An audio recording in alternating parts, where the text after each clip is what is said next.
Support for the Podcast Brothers is brought to you by Manscaped, who is the best in men's below-the-waist grooming. Manscaped offers precision-engineered tools for the family jewels. They're obsessed over their technology developments to provide you with the best tools for your grooming experience. Get 20% off and free shipping with the code PODBROS at manscaped.com. That's 20% off with free shipping at manscaped.com. Use code PODBROS. We're brothers, we're happy and we're singing and we're colored.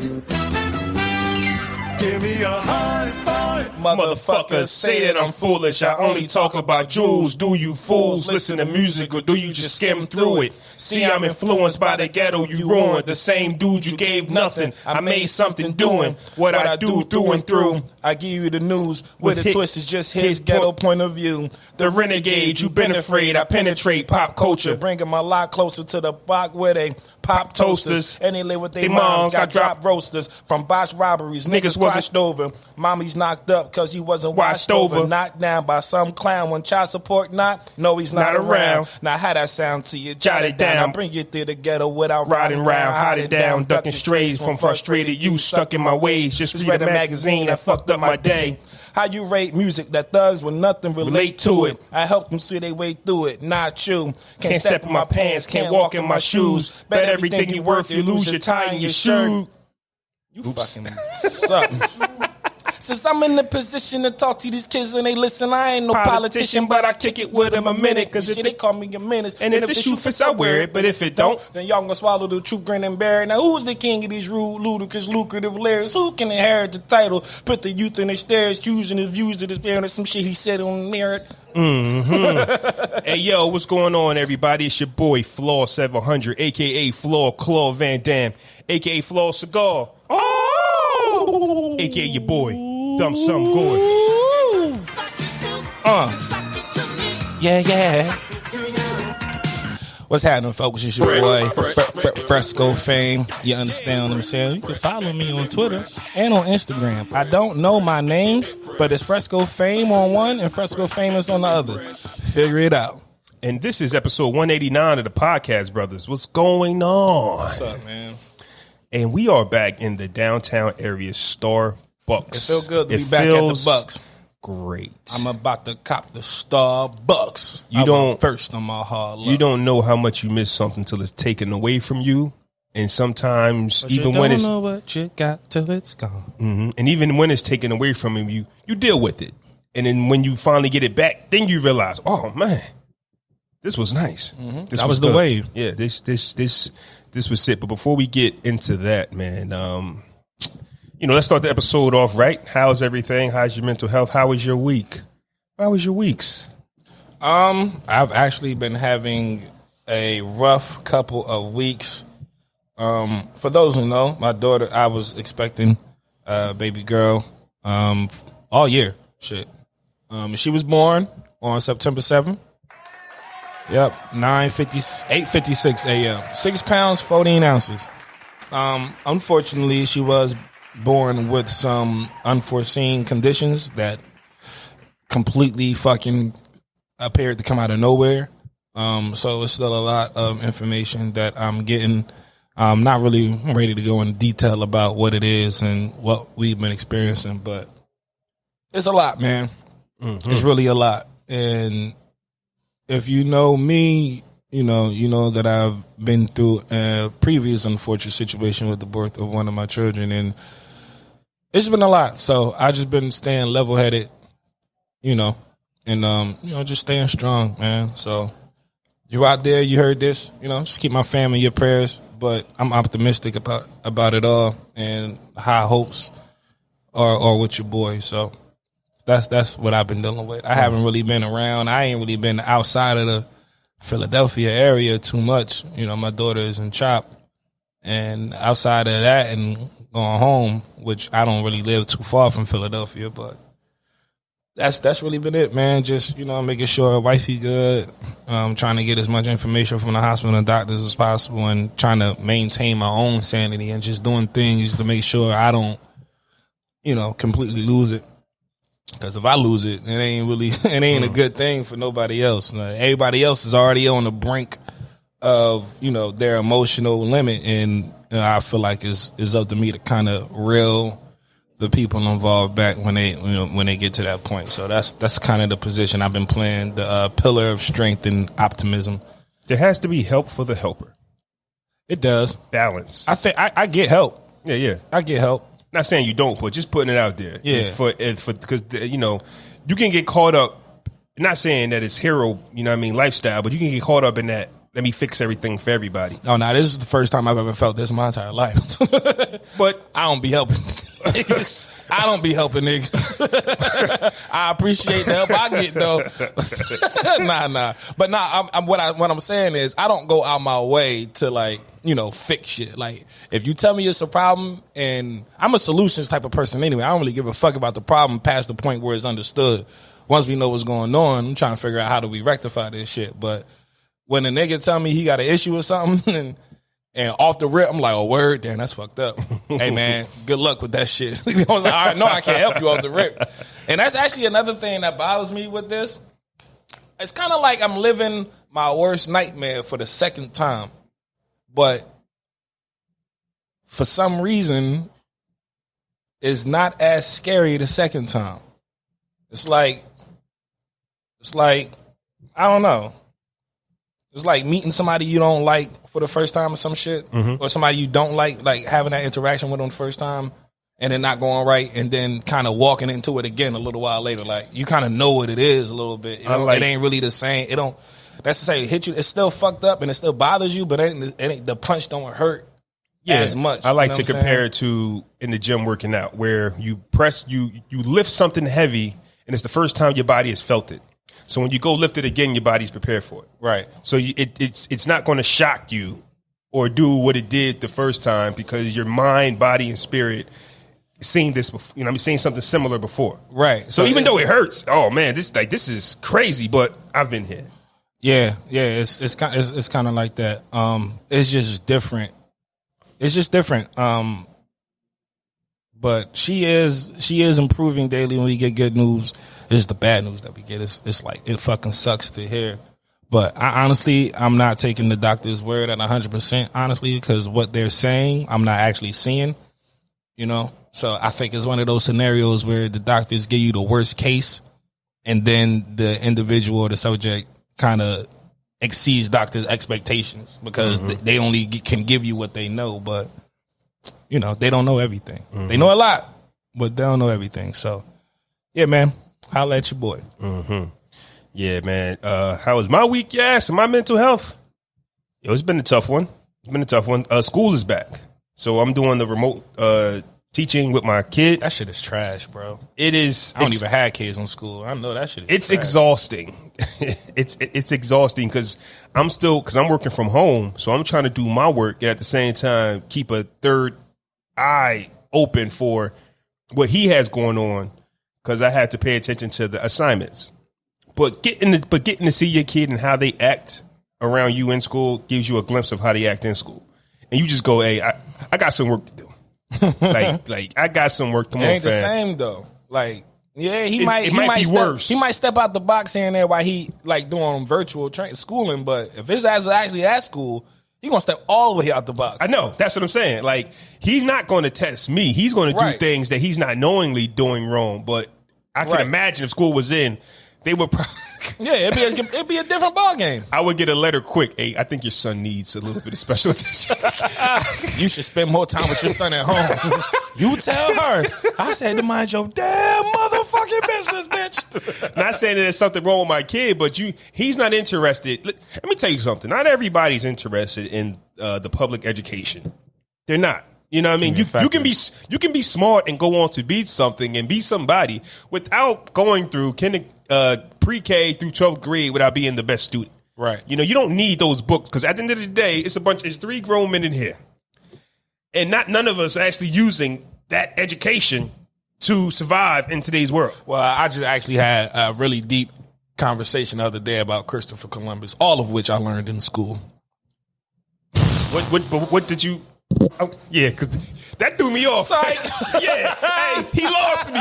He really lost me. I'm like, yo, everybody sitting around talking about no fucking Christopher Columbus, man. Fuck that nigga. You really had me in the. I was confused. Like, what? Tell me something. Like, teach me something I don't know about the guy. The shit I did get taught about the nigga, I forgot. I smoked way too much weed to remember some shit about Christopher fucking Columbus. You smoke too much weed. You said read. I had to do that because you do that to me. I mean, you know what the difference is? What? Thank you. That's the difference. I don't try to tell you I said something that you heard that I heard you say opposite. Okay. But thank you for the correction. Mm-hmm. Yeah. Since you taking notes, nigga. Yeah. So, yeah, just doing the remote teaching. Kids should be going back to school next month. I don't know how I feel about that. I don't know how I feel about kids wearing masks all day. I don't know if that's what they're going to be told to do, but just wearing a mask all day just isn't healthy for anybody, man, and their kids. Like that, you'll spread germs quicklier that way. Like you're quicker. Okay. Quicklier. Whoa. Hey, had I skipped the Trenton High education, I might have known that. Oh, man. Nah, I think that's just all you. I'm not blaming Trenton High for that. What was I at, though? Oh, yeah, kids wearing a mask all day, swapping the mask and having cold. Like, it's, it is what it is. Yeah. Can't control what's going on. But, yeah, other than that, maintaining, man. Maintaining. My son turns 19 this week. I was about to say something. Oh, shit, 19? Yeah, my son turns 19, Damn. man. 19, yeah. Yo, I just seen baby pictures of him at the crib, yo. It's crazy how much he looked like my son when he was younger. Like, it's ridiculous. Like, I'm not gonna lie. With my 4 kids, sometimes I go, "Which one is this?" Like, yo, with the baby pictures, pictures, because they be similar. Some of them, they be like, "Yo, is this?" Nah, this ain't. Well, you ain't seen a baby picture of your own kid in a minute. I can understand how it can take you a minute to look. Wow. Actually, nah, never mind. You should know who that is. No. If you seen Jabri and Jaija's, I would know the difference. Baby, like, no. You wouldn't know. They both came out looking Chinese. Like, I think all babies look Chinese when they born. All right, I'm gonna show you what. I ain't never seen no dark skin born baby. I could be wrong. I'm sure it's happened, but I've never seen it. They have happened.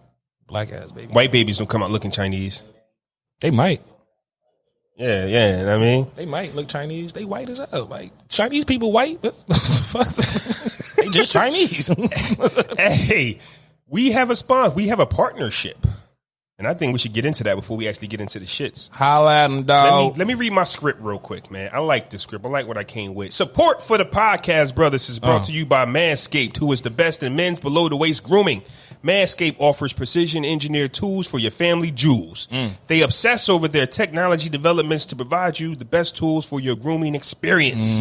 Now, I've used a regular razor for my balls, and you learn the hard way that your balls and your sensitive. It's a sensitive pair. It's a sensitive pair, very sensitive. Even pair. that sentence, I used a razor on my balls, it made me jump a little bit. It's a little scary. I mean, we know that, but you think of that gentle. You think that with your gentle razor you'll be okay, but nope. Try again, motherfucker. That's why I use the 3rd generation. Go ahead. I'm selling this shit. Go ahead. I'm selling this shit. Please. I'm selling this shit. That's why I use the 3rd generation trimmer, a cutting edge blade that reduces the grooming accidents. That's thanks to the advanced skin safe technology. You won't want to send another nude with a hairy dick and balls. Matter of fact, fellas, the price of nudes just went up. Start an OnlyFans page or fans only. I get them confused all the time. I don't remember what they are. It might be both. And charge them to see the newly groomed goodies. Also, fellas, if your girl likes giving $25 a month. Also, fellas, if your girl loves giving you manicures and pedicures and shit like that, she might want to shave your balls too. So let her. She might like that shit. Get 20% off and free shipping with the code PODBROS at manscaped.com. That's 20% off with free shipping at manscaped.com and use code PODBROS. You heard me? So, talk to me, bro. You got your package in the mail. Factory. Tell us about your experience. Tell us about your experience with using a razor and Manscaped, the difference. All right, so first of all, shout out to Manscaped. First of all, let me break down what comes to you in the kit that comes with what you should get when ordering your Manscaped package. You get a sexy ass pair of boxers. Wow. You get a very comfortable cotton t-shirt. Shazam. You get the Manscaped trimmer 3.0 with the charging port. Ooh, it's waterproof. You can use it in the shower or afterwards. You understand?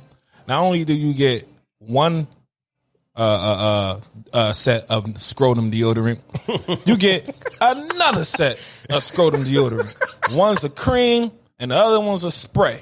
Now, the cream is mainly for when you get fresh out and you dry off and, you know what I'm saying, your goodies, you kind of ready to go to get dressed. Put a little cream on your joint. Feel me? Put them on the areas that apply. It's such a manly scent. You know what I did? I kind of like hit my girl in the face with my nuts after I put them on, after I put the deodorant on. I was like, hey, smell this.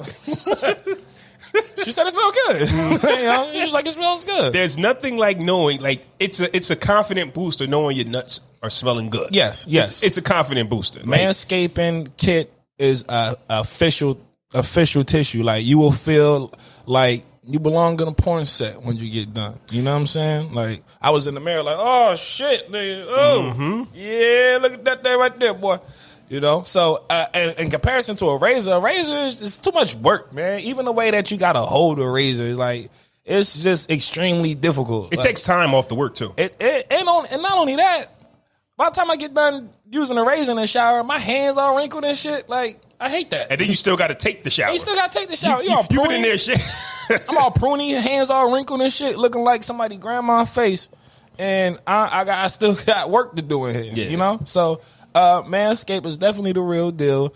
It's a lot of men that's still skeptical about cleaning below the belt. It's weird to me. Let me tell you something. If you got a lady or planning on getting a lady, she appreciates the groom more than, you know, the shag rug.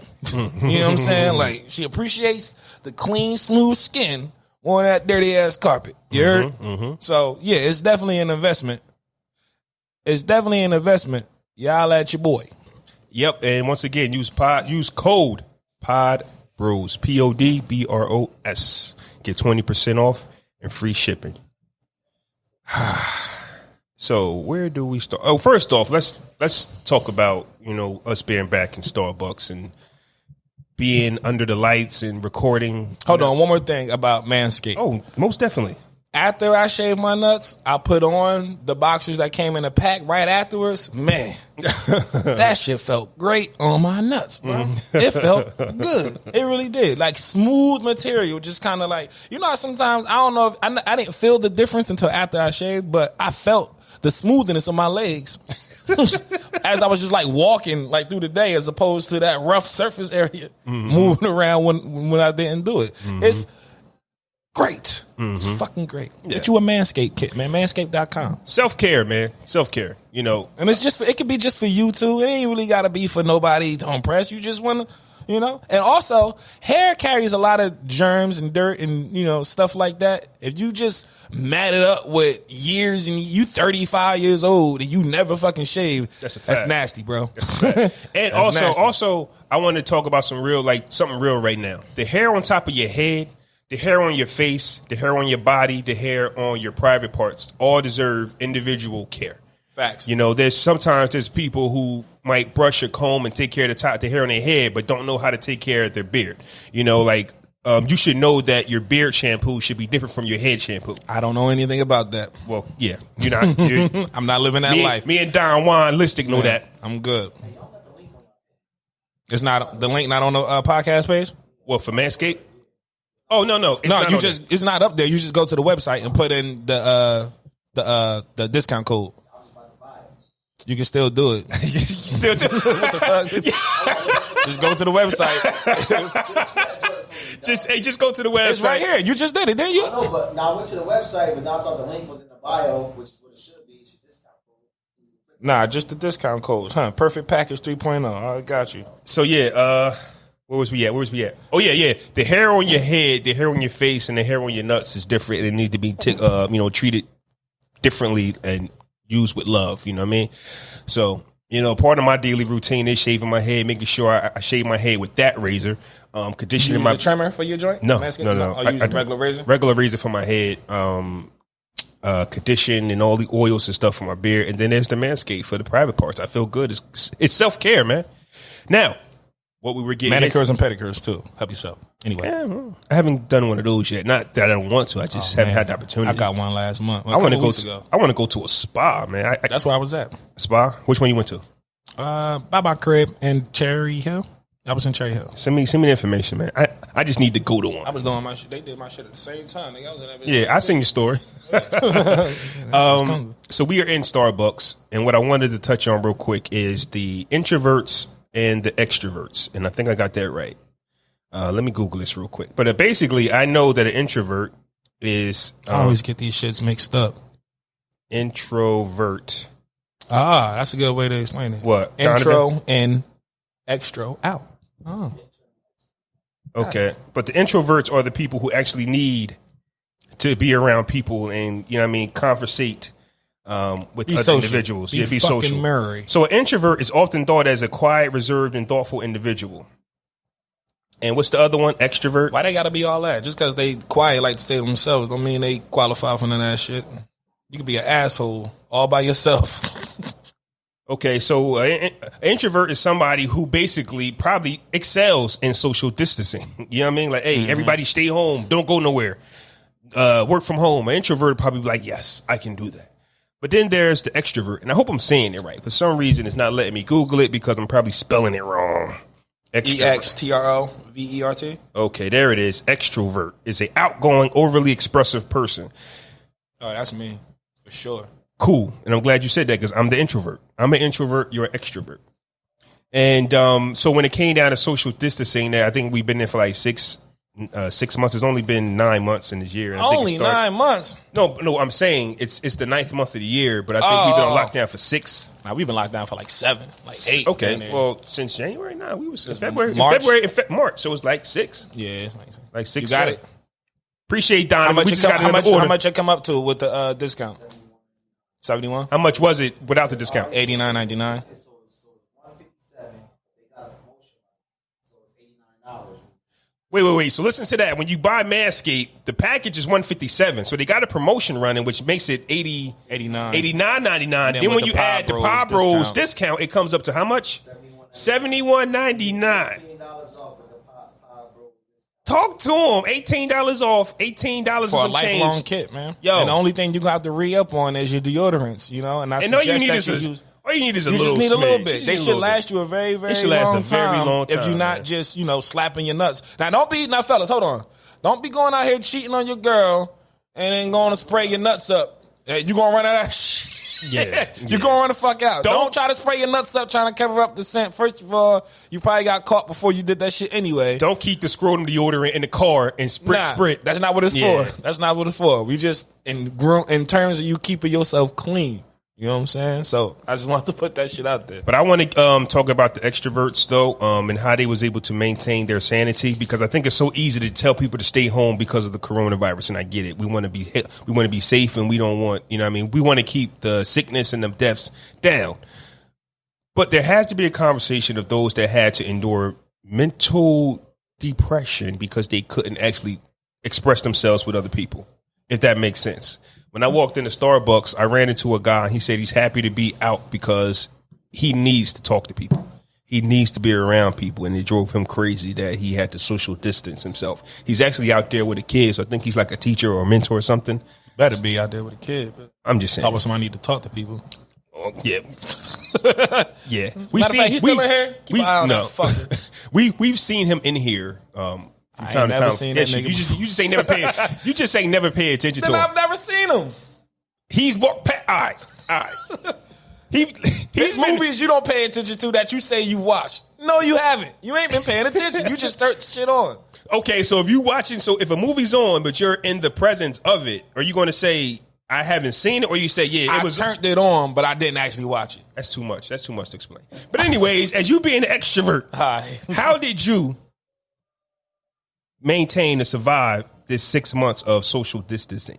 Did you just say fuck them, be around people, or what was your thing? Nah, actually I was by myself. It was kind of torture at first. Okay. I wasn't by myself. It was just me and my girl in the house. But then anybody in a relationship knows after a while, like You want to get the fuck out the house. You know what I'm saying? You just want to be introvert, extrovert, doesn't matter. You in the Yeah. crib with your partner like all yo, day for weeks and months at a time. Yo, I just want to get out the crib. Like I just want to go shoot the shit. You know what I'm saying? It was some shit like that. But it's been moments and spurts. Like some moments I be like, nah, I don't feel like going over with them niggas. I'm staying in the house. You know what I'm saying? Mm-hmm. And then there's been other moments where it's like, well, shit, I'm trying to get the fuck out of here. I don't feel like sitting in the house right now. So what I've tried to do in moments where I found myself wanting to get out the house but not having anywhere to go and not just mindlessly riding around wasting gas, I just found other stuff in the house to try to keep myself occupied. I played a game. Shout out to Xbox. Niggas been holding me down all year. Shout out to Xbox. I read books. So you play online with people. Is that a way of... I just know I'm online, but I don't know if it's the actual person I'm playing against or not, honestly. Okay. I really don't give a fuck. That could be as a long as form the other side is playing. I'm not actually talking to nobody, Okay. I don't like talking on Xbox because it's like all 11-year-old kids. I had to learn that shit the hard way. My fucking communication service on Xbox got suspended mad time for cursing out motherfuckers. Like, I had one message. I was playing 2K in the park in the neighborhood. Nigga blew the game, man. I messaged him, cursed him the fuck out. You sorry ass fucker, man. Don't you ever sell your fucking console. I got a message back. This is my 11-year-old son. Message back, man, fuck you. That nigga sorry as hell. They suspended me for like 30 days. He must have reported my shit, but Of course. he reported my shit. But so I don't like to talk to and then there's been other times where I did get it. I was talking to this one rude ass little kid. He said, Fresco, you sorry as hell. I said, no, that was you who messed up. Man, fuck you, don't know what you doing. Yo, I reported him. I said, you know what? I'm tired of these niggas. I reported his ass. I hope his shit got suspended, bro. I swear to God. But yeah, I really did. I reported him. I swear straight up. But so that's just been ways I've been trying to keep like on days when I know I ain't got shit going on, there's like no reason to leave the crib and it ain't nothing going on, but I might feel the urge to. I play the game. I make sure I keep a lot of weed on deck. You know what I'm saying? I read also, and I have a lot of, me and my girl talk a lot actually, which is actually really, really cool. And sometimes it's about deep, real shit. Other times it's about bullshit that means absolutely nothing. But we have in-depth conversations that are entertaining, whether it's like, you know, her feelings are involved or mine, or if we just shooting the shit. So it's entertaining either way. And it helps time and just feeling like, you know, I'm not by myself, or I don't feel like I gotta rush out the door or nothing like that. Yeah, that's what I was going to get at, man. I'm a big fan of balance. So you just actually displayed a lot of balance that helps you, you know, stay sane. I need that shit. I need a little bit of a lot of stuff, to kind of add to what's going on. And that's exactly what I wanted to hear, like balance of, hey, I got the Xbox, I got my weed, I got my girl, I got friends outside. So you had, and my son comes over. Your son comes over. It's always so it's not like you're just an extrovert in the house staring at the wall. That would drive somebody crazy. Hell no. But even me being an introvert, I would go to. Sometimes I would just get tired of sitting in the house. You know what I'm saying? Because I work from home. So now, not only am I working from home, but then as soon as you pack up, you're still in the same area. Like I'm just in this room, like yo, all day. Like I need that would drive me crazy about working at home, and on top of that, your son is going to school at home. Like that's a lot. Yeah, man. It's a lot to just like you basically spending mad hours in the crib in one spot because you got to work for 10 hours. You know, and then you got your kid in school for some of those hours, and then even when work is over, it's not like you're getting out of your job, getting in the car and driving home, hitting the highway. All you gotta do is pack up your computer, and you're still in the same spot. In the same spot. I mean, it's pros and cons, right? You ain't fighting traffic or nothing. Yeah, but it's the thing of moving around.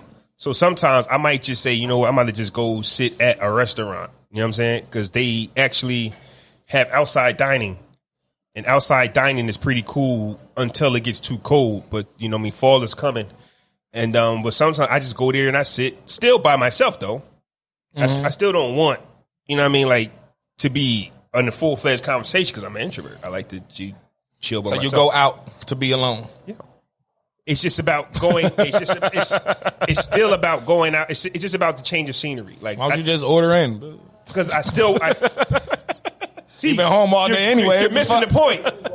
I wanted to be rude, mad bad. I bit my tongue so hard that shit was so difficult to do just now. He's missing the point though. The point is, I've been in this. I'm choosing to. For example, yeah, okay. But for example, people that follow me on social media knows I'm up early working out. So not only am I up at 3:45, so now my day starts earlier than everybody else. So by the time I get back home, it's 6 in. We got a similar schedule, bro. I be up then, but I be smoking and I be working on my mind. So from 6 in, it's the same thing. I'm up active in this facility.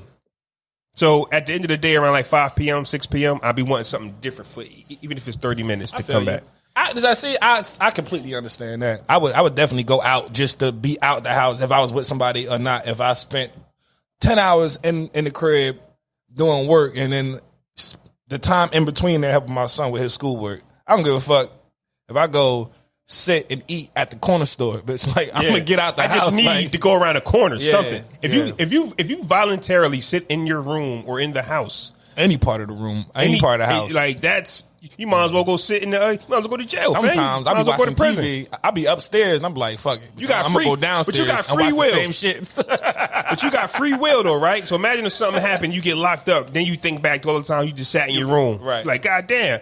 I missed out on so much. Myself for jail. Yeah. I'm home. I was in jail the whole time. I was in the house. Now I'm really in jail, and I ain't doing shit different from when I was home. Yeah. Gotta wake up, boy. I don't know, man. Introverts, like, sometimes... Don't judge us. No. Sometimes I think I have introvert moments, you know, and I think I'm naturally an extrovert. I like to go out. I like to be social. I like to be one of the guys. I like to kick it, talk shit. You know what I'm saying? And, you know, and just be in that space. But sometimes I don't want to do none of that. Sometimes I want to lay in the house with my girl and watch TV. Sometimes I just want to be in the house. Well, see, what about by yourself? No girl. Because your girl's like your cheat code because you get to talk to her, so you're still in your extrovert bag. I just said sometimes I like to be in the house. I didn't add the with my girl by yourself because I didn't want that shit on record. She do listen to this shit. Then like you can't say thank you, Jarrell. I need 5 minutes without my girl. You just can't say that. I tried not to, but thank you. Listen, thank you. I said it, not Fresco. I appreciate it. You think some niggas just don't know how to pick up hints? Like, it was all out the fucking bag now. For some reason, he don't understand unless I got to fully... Listen. Let's just said sometimes I like being in the house with my girl. Sometimes I like being in the house. Let's just keep it a stack. What the fuck? We're not going to win. Like, women, you don't have to say it. They will sniff it out of you. Even if you didn't say it, they'll still... Not saying your girl, but women will be like, yo, so you like to be in the house doing what? Like, they hear stuff that we didn't even say. Man, or they're on stuff that we not even on. My girl know what's up. She'll ask me, you jerked off today? I'll be like, yep. She just randomly says that? Sometimes, because she know I be doing eyes by myself. That's the fuck. I'm in the house by myself. Hey, yo, you be amazed at how much of a God thing that is, where you can't wait for your kids, your girl to leave the crib. Yo, when Kevin Hart said that shit, it was 100% true. Yeah. Where the laptop at? I'm gonna get it. That nigga wasn't lying. Yeah. Just Mike Epps said the same shit. What you doing in here? Smell like cherries. Using that jerkin. Hey, but the crazy part is when the kids and your girl is on their way out the house, you have to really act concerned. You can't really show the excitement. Nah, but see, I think that is a real concern. You know what I'm saying? It's just, where y'all going? Not without me. You got to really play the... I mean, listen. I think, shit, women do that shit too. When my girl do the opposite, she'll suggest it instead of telling me to do it so that I can get my mind working, and then I end up going. And she like, all right. You know what I'm saying? And she like, you don't want to go to your mom's house today? I'm like, you know what? I haven't seen my mom in a minute. I think I ain't gonna go. You know what I'm saying? And then the whole time she like, all right, cool. I'm about to take a nap while this nigga gone, so he won't be talking to me while I'm here chilling. Like, it's the same. It's shit. crazy because it don't work the other way. We can't tell our girl, hey, don't you want to go somewhere? Don't you just want to go to your best friend's house? Why? What you gonna do? Damn, like just. What if I want a nap too? I want to take a nap. I don't have those kind of problems, bro. I really don't. You might not have those problems, but those are just a worldly problem. I feel sorry. I think that's just something that just happens. That's in the another world, thing man. too. Niggas gotta stop letting their girls win. When the fuck did your girl let you win? How much energy do you have? See me, I don't have a lot. See, I don't And I have smoke weed. I don't have energy to go back and forth. I think women know how to remember stuff, hear things that's not said. Like they just their energy is more hyped than mine. If that's the case, I think I should have went to law school because when what I discovered about myself is I don't give a fuck who you are. If you wrong, you was wrong. And I ain't about to let you win. Sometimes I be like, a motherfucker know when I got something more to say, but I don't feel like going back and forth with you. All right, cool. You got it. No problem. Yeah, sure. You right. No, don't tell me what I want to hear. Say what's on your mind. All right, cool. You are like, I got time. See, bro. my problem is if a woman says something to me and I say something back and it don't work, I throw in the towel because you're not listening. That's my thing. Nah, I can't go back and forth. But sometimes you gotta explain not just to the understanding, but past their feelings. Sometimes they heard you, but they not really concerned too much what you said because of how they feeling. Now, once that shit subsides, them words gonna sink in. You know what I'm saying? To me, it's like this. A lot of times when women be in their emotions, right, they're not telling you their truth as well. I've come into situations where women are just acting out because they just want something, and I'm bad at that. Because I'm always been, we've talked about this. Don't put me down. They want something. Bitch, you 6? That's how the women that I've known react. You know, it's don't bitches, you're crazy. Don't put me down because you want some affection. It's like I'm acting out because how does that work anyway? That's how they do it, and I'm saying I don't react good to when that. I say I hate you, that means I want you to kiss me. Yes, bitch. That's how it works. I'm about sometimes to slap you, right? Because you're really pissing me off. Like, no, you're really making me mad because that's not my energy. Right. But a lot of times I get involved with women who speak in codes. Like they don't tell me what they want. Nah, I'm bad at receiving those messages. You gotta what's the word I'm looking for? Impose. You gotta impose more of who you are in the shit, and then show them a lot of that shit. What movie is that? Black Panther. This guy. Hey, I'm supposed to know that off of that? Yes. Just that one line? Yes. How many fucking actors have said, "Show me who you are"? Nah. That's a memorable line. Not is this your king? All right. Not none of that. Show them who you are. Peasy. You knew what that was. Okay. Wow. I don't watch that movie that much. I do. Huh? And Baku was chipping him and his mom yelled out, "Show him who you are." And he started getting some advocate. I know it when you explain it, but when you say that random as fuck like that, oh, that's Black Panther. I'm sorry, I do other shit. All right. Where was we at though? I don't know. Oh yeah. About women. About women. Right.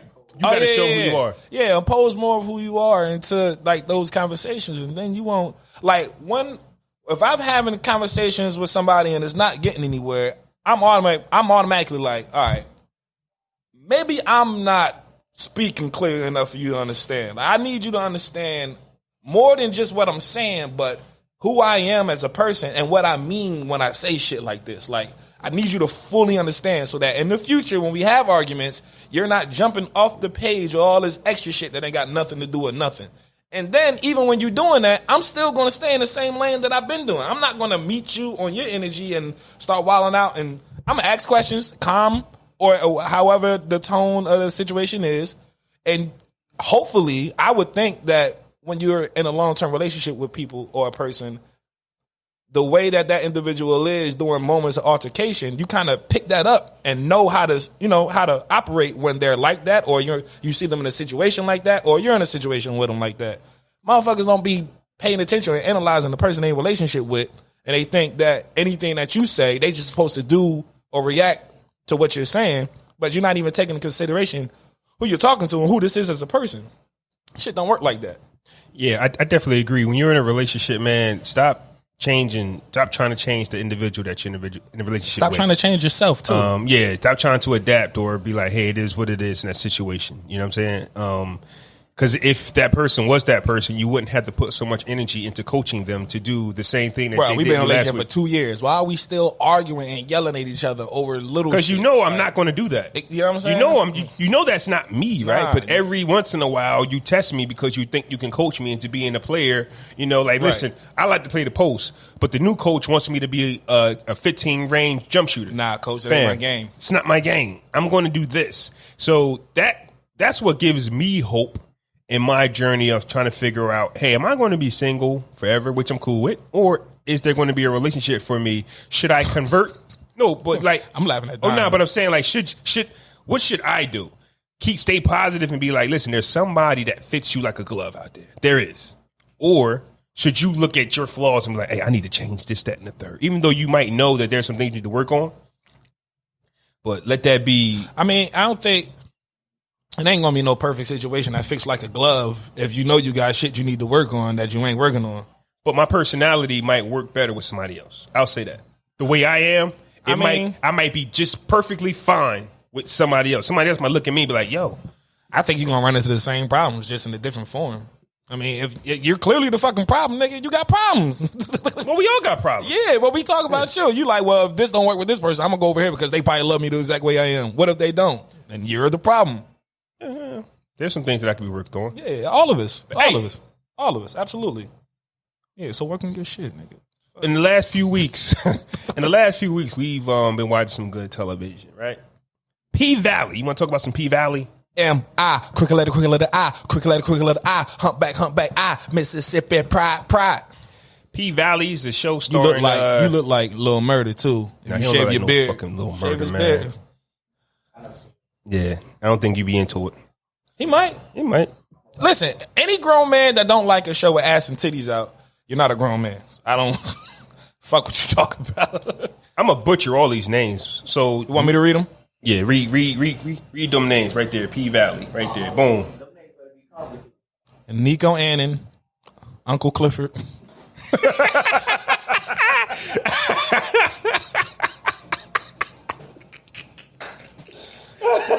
Of course I knew that. Of course I knew that. Some real hard shit here. Nico Annan, Uncle Clifford. Oh, excuse me. Nico Annan as Uncle Clifford. Brandy Evans as Mercedes. Alarica Johnson as Autumn. J. Alphonse Nicholson as Lil Murder. Yeah. Some of them was like, you know what I mean? Like, yeah, that second shit was crazy. Yeah. El Carrot. Yeah, that's what I was talking about. Yeah. Of course I know what Clifford, how to pronounce Clifford. Hey, you said it, bro. I just read it. That's literally all I said did. I'm a butcher some. I didn't say I'm a butcher all. I said I'm a butcher some of the names. It was only like 3. I didn't want to. Okay. Hey, listen. Well, only one was bad. So anyway, so what did we like about this show? Because listen. Besides the obvious of it being a strip club. But here's my thing with TV shows like this though. There's always that first season that's the shocker, and people go, "Man, this shit great," and then come season 4, they're like, "Oh, I'm tired of this show." You know what I'm saying? So what is it that we like about this show besides the ass and titties? Yes, I don't agree with that. If I like a show, I do, but we've seen it though. Yeah, I mean, when I like a show, even if it does start to fall off in the later seasons, I be so invested in the story at that point, I'm still watching.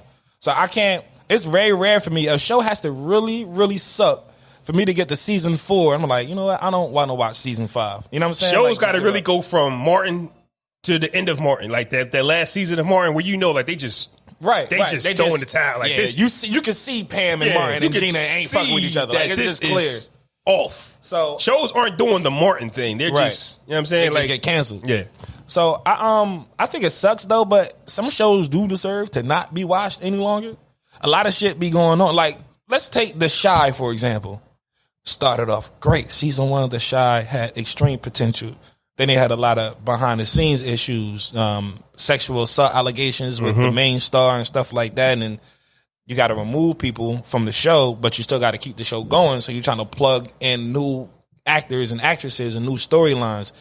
The Chi did a terrible job at trying to keep the momentum that they built in season 1 throughout the rest of the season. Season 3 just ended.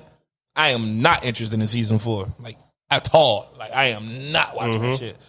So it happens, but then shows like Power, Power. A lot of people said that it started to get whack as the latest season went on. Oh, this is acting, this writing. I'm like, I don't know what the fuck y'all watching, but this shit was hard. I'm gonna start speaking, mama, because you know what? I used to be intimidated by that. Don't know why. Because we're gonna talk about Power in a bit, but when it comes to shows and music, you know, I might get criticized for the songs or the shows or the movies that I like. You know, I'm a big fan of the Black Panther because I like what it represented. I like how it made us look. You know what I'm saying? Like, I think that most of the I think we talked about this. Most of the Marvel movies, none of them make sense. It's just a big action movie, and just like, if you like it, you like it. If you're a Marvel head, you like it, you like it. But Black Panther stood out to me. But then you got to argue with nerds who say that's not even the best MCU movie. I don't care. Right. To me, it's my favorite. You know what I'm saying? Like, if I like a song from 1991, they go, man, it's like a million songs that came out. I don't care. This song speaks to my heart. And so if I like a show, which we'll get to Power in a bit, if I like a show, it's because, hey, I see myself. Like, there's this show. You saw the show for life. Yeah. Like that shit. Yeah, Why? that shit fire. That could be anybody. That could be any of us. Yeah. So I'm watching that black man read. I'm watching that black man fight. I like the show. I can't wait for season 2 to I come don't out. care if it's not a comedy, if it's not something. I like the show. Do niggas only watch specific genres or listen to specific genres, or like just one thing? Like one. I think depending on what you ask, and I think there's some people who listen or watch stuff for the execution of it. They're like, oh, he's a bad actor. She's a bad singer. I do that. How can you like KC? He can't sing. Fam. I do that all the time. But he still got classics, though. That's what I'm saying. Don't tell me I can't like a KC song because he can't hit that note. Right. That's all I'm saying. That's understandable. I feel like that about like Trey nerds. Songz. Like, I don't think Trey Songz is a singing motherfucker. But I listen to his shit. He got hits. You know what I'm saying? Like, so yeah, I super get that. Yeah, it's hard. Certain stuff, like when it comes to TV shows and movies, I like to be invested into the story. Like, I like to get into the story. I like to watch it and make it feel like, oh shit, nigga, what the fuck would I do if that was me? You know what I'm saying? When I'm watching the show, and matter of fact, it was earlier. Matter of fact, I was watching Power this morning. And was you watching Power or Ghost? Ghost. 2 different shows. Yeah, it's the same show. They snuck that in on us too. It's the same show. I tried to search Power. It's Power. Ghost. Ghost didn't come up. So I like it, but I'm watching Mary J, and I'm like, nah, she's not really doing it for me. Yeah, I'm like, she's not really. This is like the way. I don't know if her character is intended to be that way, or if that's just the way that she's able to portray it. But I just don't it's like. crazy you said that because I was thinking the same thing. Like, they're keeping Mary safe. Not only that, I don't like her. I don't like her performance. But she's never been good. So when I'm looking at the Power series coming out, I'm looking at 2 people: Method Man and Mary. Method Man is killing. Method Man is killing it. He's killing it. I like the show because of Method Man, and I'm able to see somebody that I thought was dope since '93. I'm like, yo, now Memphis transition. Never saw him. I like his role. I never saw him as a lawyer, and I even thought that would be his. When I saw that he was playing that, I said, "This is going to be a good. disaster, man." But then when what's his name? Lawyer Dad. I got it here. Davis McLean. But when he came on, like his presence, yeah, all of that stuff. He fits the bill of like a high profile cocky Davis lawyer. McLean, yes. And when it comes down to the Power, with Ghost, once again, I've never liked Mary J in any acting. I haven't seen her kill a role or embody it. But I just think that with the Ghost series, they have so many characters, they don't have to focus on Tariq. You know what I'm saying? Like, the show just keeps spinning and spinning. It's been like that though. That's why it's still Power. Yeah. Ghost was the main character though. He was in like majority of the scenes. Tariq's the main character. Ghost, he was in a big portion of the scenes, but he wasn't in every single one. Same with Tariq. It's the same shit. But before we get back on Power though, back to the Pynk. Oh yeah. So what else I liked about it? Or if we see, there's a difference between what you like and why are the people like, yo, this is the best thing ever? Like, why? I don't fucking know. I'm one of the people, so I can give you my perspective. That thing is the best thing. I don't know what the fuck the rest of y'all niggas got going on, but I feel like. So first of all, my girl sprung that show up on me. This wasn't something that I just turned to like, hey, yo, check out P Valley. I heard. My girl was watching it. She got like all the way through the season. And she got on the last episode. I watched minutes and bits and pieces of it with her, but then the season finale came up, and I actually sat and watched it, and I was like, "Oh shit!" Mm-hmm. Like, this shit was fire, and I wasn't even talking about like none of the extra shit, but just the multiple storylines that collided on the season finale. And I was a little bit familiar because I had watched bits and pieces with her before, and I don't know why. For some reason, I got like a photographic memory of shit that I watched. I remember that scene, even if I was barely paying attention to it. So I was able to connect some dots watching the season finale with her. So when it went off and it was done, I said, oh shit, I gotta watch the rest of this shit. I need to know how all this shit got to its boiling point. And It's a fire show. The writing is great. The shot selections are good. I think I even noticed a lot of the shots were done inside the actual strip club, the Pynk. And then anytime they were outside of the actual club, it was outside shots. Like, why outside shots? And I think that has something to do with like the landscape of Mississippi. Just being where they was at. Maybe it was harder to get in some buildings or some shit. I don't know. But I did know that a lot of it, like Mercedes jogging. She was That's like what I'm outside. talking about. Look at this shit Like, he noticing. Yeah, and I'm not even telling myself to watch this shit. This is just shit that I'm looking at. Like, I'm supposed to be some fucking director or something. I don't know. But yeah, I pay attention to all that shit. Character perception is the biggest thing for me. If you got an actress or an actor playing a role and they can't quite deliver, the shit sucks to me. It's not 100%. This could have been way better if this individual's acting talent was on a higher level to bring out the character they're trying to portray, or if you just went and got somebody to fuck else. Like, Speaking of went and got somebody to fuck else, I was watching the show and I said to myself, Mercedes kind of looks like K. Michelle. I did say that to myself. And then boom, K. Michelle comes out and say that, hey, she auditioned for that role and For months, and due to unfortunate circumstances, she didn't get the role. But I just thought that was crazy about how they do resemble themselves. each other. They do. Yeah, but K. Michelle, for those that don't know, was definitely on the gram showing them boobies. So she about that life. Oh yeah, I seen them. Yeah, she was showing them on IG Live, fam. Yeah, K. Michelle. So she about that life. And for those that don't know, the Pynk is about a strip. It's a strip club. It's a strip club. It's a strip club, and they get busy. It made me want to throw some ones. I've been to a few strip clubs, and they don't do it like the Pynk. Nah, you understand what I'm saying? They don't do it like the Pynk, bro. What's her name? Mississippi. When she did that thing, Yo, when she had her solo. Hold on, she can't come back. Hold on, guys. She can't come back to the Pynk. She can't come back to the Pynk, bro. I'm mad at Mississippi. Nah, she can't come back to the Pynk. But that's the one that had the solo, right? That killed. I don't give a fuck. She What had did a she do solo, wrong? a double, a triple. What did she do can't wrong? come back to the Pynk. She gonna pull her gun on Diamond after he beat her baby dad up for beating her up. That's what they all do. He beat the shit out of her. That's what all women do. Yeah, baby dad beat the shit out of her, harassing her in the club. Diamond Ben told her, you know I can take care of that for you, right? She was like, as much as people you killed down there, I don't need another conscience on your mind. He said, better his body than yours. Man, he saw her yoking Shorty up at the club. He stepped at that nigga in the bathroom. He was like, yo, Derek, what was that about you just yoking up on Keyshawn just then? It's none of your business. I don't know why Keyshawn messes with these ghetto niggas. He jumped and hooked that nigga. Wow. Oh, get him. He was fucking him up. It was a good fight. They was fighting for the gun that fell on the floor. Then Diamond just started beating the shit out of the boy. And Shorty heard about the hoopla in the parking lot. She ran into the club, pointed the gun at Diamond, told him to get off him. Now, how many times You can't come back to the Pynk until you make it right with Diamond, Miss Crooked Letter. I'm mad.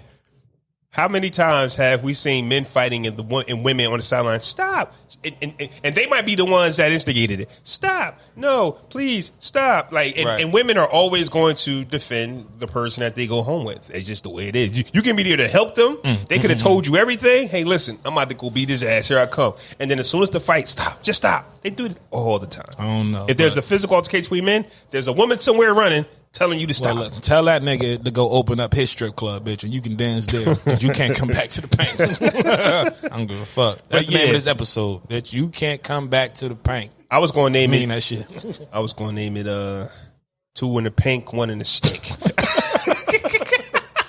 Okay. 2 in the Pynk, 1 in the stink. No return to the Pynk. Nah.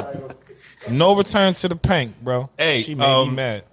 So yeah, where was we at? It made me want to throw some ones. I'm not gonna lie, like they really did their thing. Yo, man. when Lil Murda performed the Crooked Letter song, I was psyched to fuck up. Like I was really psyched. Like that shit was fire. First of all, I fuck with his whole story. I think the way that he wrote his character was interesting. The main part that I like about his character was that you can see where he was getting his confidence building up until the point where he was about to perform. So the season finale, Uncle Clifford, he announced to him. He took one look at himself in the mirror. He was like, "Yeah, bitch, I'm about to kill this shit." He walked out there, baby girl twerking like she want to be my wife, hitting to the bag with the money. Ooh, I was like, "Oh." So you saw the development. You was there for the development, right? So Uncle Clifford was telling him the whole time, was like, you got potential, but you need work, and he linked up with a couple DJs, Isn't it and he always- got his sound right. It's always crazy when you think you got it, but people keep telling you it needs something, but you don't know what it is till you find it. Yep. Because like people can see it in you. Like, yeah, you good, but you just you missing that thing. And he knew he had it when he went out and performed. So he was supposed to. So on Mercedes last Sunday night, that was her dance. That song was supposed to be played while she danced, but she got into the shit with her mom and she got arrested that night. So then Miss Crooked Letter danced to his song that night. That's where they got the idea to be a fake couple, whatever, and push it. So that song that Miss Crooked Letter was dancing to was the first song he performed, but everybody had already became familiar with it from Miss Crooked Letter dancing to it. But he didn't know it was popping like that. So he go out there performing, and he got to the hook to do the hook. Everybody started singing the shit. Remember, he got kicked out because he got into the fight, but you heard his song outside. Right, that's when Miss Crooked Letter was dancing to He's it. like, yo, that's my song. Yeah, so then when he got, when they staged their fake relationship and they get to the point where he getting ready to perform, I think it was called Murder Night, and he did the song, he get to the hook, he get ready to do it, everybody in the crowd already singing the hook. Like, he like paused, he was like, and he looked around, literally the whole fucking club was singing, and he was shocked for a second. He was like, but then he realized, he was like, oh shit, he took his jacket off. He was like, bitch, I'm about to start throwing mad bread. He started getting mad psyched up. And I thought that was dope. That whole part was dope. Mm-hmm. Shout out to Lil Murder, man. I had to follow him on Instagram too. That's my nigga. I've been playing Miss Crooked Letter. He got his followers up. Shout out to Lil Murder like Shout out to Lil Murder, man. That's my homie. That's I my know nigga, him. man. That's my nigga, man. I didn't know that nigga in a long time. All right, so now we can get the Power Ghost Book 2. Whatever the shit's called. It's got a lot of names too. I'm losing interest. Okay, talk to me. I'm losing interest. Did you see the episode last night? I watched it this morning. Okay, because I watched it last night. So we haven't talked about the first 3 episodes since we've been on. Nah. And we can do that. Spoiler alert if you haven't seen it by the time this episode's out. If you haven't, you ain't see it last night? Spoiler alert. That's what I was laughing at too, but Spoiler alert. What the ain't that the word? This is the way you said it. Spoiler. Yeah. It might have been the way I said it, but yeah, spoiler alert. So we haven't talked about, one of my favorite shows, Power, and I'm invested in the story. Mm-hmm. But last night, what I did was, because my Miami Heat was getting blown out by Boston, so I was like, fuck it. Boston got that. Let me put something else on. You ain't real. So, and I'm not about to watch that. It's over. It was over when the tip off. Watch if you would have won, though. Yeah, that's how you ain't real. Listen. All right, go ahead, though. Don. Other way. Push the left door to the left. So I went to watch some Power. So I was able to watch the first 2-3 episodes of Power, and I got familiar with the story again. Mm-hmm. And so last night was the 3rd episode of Ghost. So I get to see, the first 3 episodes of Power, the first 3 episodes of Ghost, and I can see why we were so intrigued in the Power story because of the Ghost. Of the Ghost story. Was that nigga? Well, because there was a lot going on. It was a club owner, but he was this big drug dealer. And there was this girl, his wife he had, and family he had, didn't believe in him. But then you had Angela, who he met in the club from way back, and she believed in him. And then you had the same girl that he met. She's the DA, right? She's the attorney. She basically the feds, and she's going after his connect, but she's really going after him. You see what I'm saying? So it's just like it was a complex story, right? It so was now very great writing. We sit back like, oh my god, what's going to happen next? Ghost is he's dating the woman that possibly wants to lock him up. His wife did lock him up. Yeah, bitch. But a lot going on.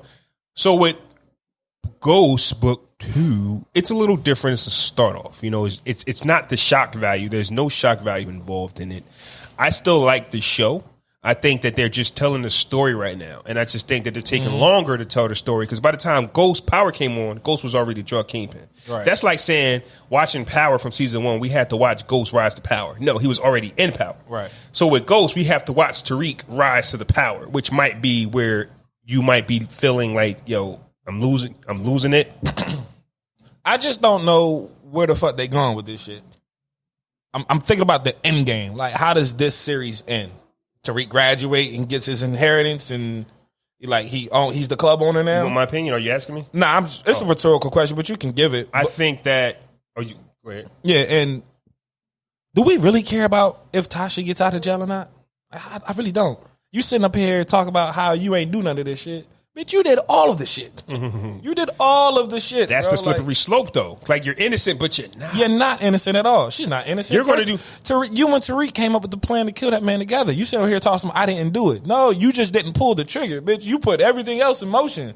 And you deserve to be in that motherfucker. If we're really calling a spade, even if she didn't do it in order to, well, not order, but told Tariq, okay, do it, you still have to take the rap for your son because you know what happened with Raina. So basically Raina got killed, and now you're going to now you set it up for her twin brother to kill his dad, and now you talk about something, I'm innocent. Like, no, bitch.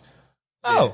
She definitely need to be like, yo, I did it. Just end it. Just say you did it. Why is she fighting? Why do we even care about her getting out of jail? Like, and then as we transition to Mary, she ain't shit but a Tasha too. That's what I'm seeing.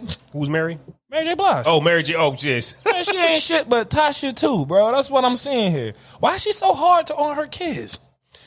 I'm watching like, God damn, she talked to her kids like literally like her workers, which they are. You got to keep them tough, man. Bro, she ain't showed love not one time. I ain't seen no hug, no nothing. But everybody has different ways of leading. Like Tasha is a softer, more, you know what I mean, caring person than I'm trying to get Mary J. Monet. Monet's character, Mary J. Blige, Monet. And Monet is she's just a gangster.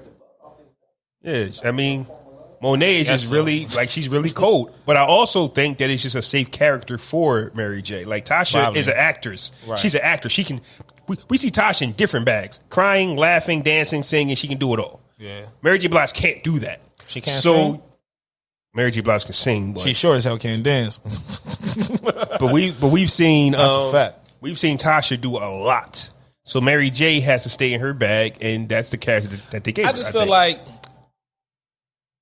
so we go from watching Tasha on Power teaching her son how to sell drugs, and we like, nah, bitch, that ain't it. And then we go from that to Mary ushering all three of her kids into the game. Her daughter told her, Zeke going off to play college, I'm just as good as him. Why can't I play? Women ballers make $75,000 a year. How the fuck that bullshit going to help the family? What? That's the same thing Tasha told Ghost though. Yo, you made $200,000 less. This ain't no fucking money. And look at her ass now. Look at her ass now. Yeah. You know what I'm saying? Like, I'm watching this shit like, bitch, I would not live with my mom. I don't fuck like. But if your family's making millions of dollars in the drug game and you telling me you about to bring home $75K a year, it ain't about the family. What I want to do in my life ain't got shit with the family. I agree with you. The family. I'm just telling you how Mary might look at it. That's terrible parenting. It is. And Tasha was terrible wifing. Like it worked. She did terrible parenting too. She did. Tasha was ass. Tasha is the reason we the fuck Silver got murdered. Right now. Silver. This bitch. Sean dead. Her whole shit, bro. Like, fuck is you doing? Have me mad as hell. I don't get it. I don't get it. Like, all these bitches, like, you putting your kids in the mix of this shit. You ain't got no actual soldiers. What the fuck are you doing, bro? Mm-hmm. Hey, you know what? I'll get them 3 kids sleep in the bassinet. But also with the Mary J character, the husband runs it, so it's not like Mary has a choice. Him too. He ain't exempt. Yeah, bro, you a hardcore street nigga. And the best workers you can get is your kids. What the fuck? To carry on the family business. Who's supposed to carry on the? It's a family business. You want your kids carrying that? At least Ghost is trying to get his family out the shit. These niggas put their kids directly in the line of fire. Okay, so let's talk about it, right? Ghost was a drug dealer who tried to hide it from his kids and wound up paying the ultimate price for it. The father, who I can't think of his name because he's not Lorenzo, who's putting his kids in the business, lets them know who he is and grooms them in. So which one are we? It don't really sound like they had a choice though. Okay, but but if I tell Tariq who I am, I can't give him a choice. Listen, this is the family business. This is what we doing. The logical. I mean, the most common way a nigga would go about it. Hey, son, I did a lot of shit that I had to do, so you won't have to do it. That's what very different cry from, hey, we make a lot of money selling this shit. Teach you little niggas how to do it. But that's what Ghost told Tariq, though, right? I did a lot of this stuff. I'm protecting you. It still cost him everything. What's the dad name again? I don't know, man. The way them niggas now, Ghost, his execution was fucking terrible, but he meant well. That's a fact. You know, his execution was horrid. He meant all the wells. You know, he meant all the wells, but the way he went about doing it, it was like, nigga, you just did You know what I'm saying? Like, time out. Let's keep it a buck, though. It wouldn't have been bad if Kanan wouldn't have planted the seeds in Tariq's head. Tariq would have never known anything. But then Kanan comes in and says, your dad and your mom ain't shit. And then that's when Tariq started investigating. I disagree, because he was still hanging out with Dre. He still would have seen shit. Okay. He still would have seen shit. Like, but even so, if Kanan was never in the picture, when you live in that type of life, bro, you can't completely keep that shit from your kids. Your niggas is completely submerged in that. Hey, I hate you for what you did. I'm gonna fuck what's 10 years later, I'm gonna get you. Same nigga. Parked outside Starbucks. Oh shit, that's that nigga you hate, son, pulling up? Bitch, I'm about to kidnap this nigga. Like, it is no way to completely blanket when you niggas play from the that streets. shit. Like, When you play the streets, it's unpredictable. yeah, like he would have fell into that shit some one way or another. Like, because you are your father's son, right? Like, and your mom, and both of them. Yeah. So we just get to see it from both sides of the spectrum, though. We got this family over here, Mary's father, who tells their kids the business, and you can see that there's no love there. It's just a business. And you had Ghost, who tried to protect his family, and he tried to give them love. But at the end of the day, everybody is, once you're in this game, you're in it. You're in it. So we're not. So if Tariq is saying, "I wish Dad would have told me," what would have been the difference? And not only, I didn't want you in it. He probably went forward with it. He's his dad's son. I mean, yeah, but still, like, the approach and the way things are set up kind of is what the story you get in the end. You know what I'm saying? Like, My surprise actor, we talked about this, is I'm going to go with Method Man. Shout out to Davis McLean. I think he's doing one hell of a job, and I think he keeps the story, and he keeps me back. Now, you're saying, do we care about Tasha? I think Tasha telling the story of what happened with Tommy and Ghost, the nostalgia is what I like. I like the intro is still the same, even though it's a different show. And I like that Tasha is the link to the past. So we still get to hear Ghost and Tommy stories. You know what I mean? Because, since 2014, that's been those dudes. You know what I'm saying? I mean, yeah, but Ghost is dead, and Tommy skipped town.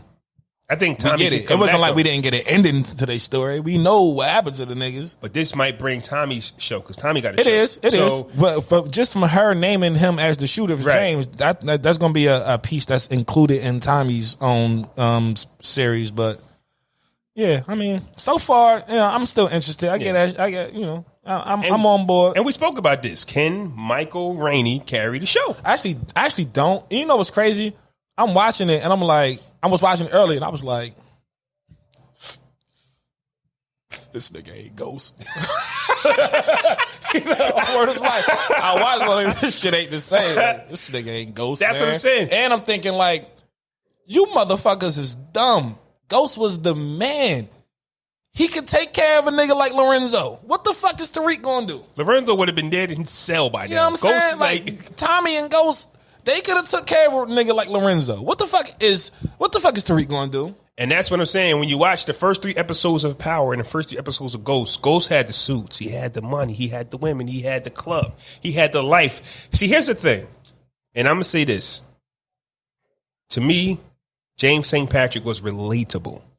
He was that nigga. He was relatable to anybody. It's not about drug money. Street nigga dream. It's about having to make decisions on this. It's about just being a black man.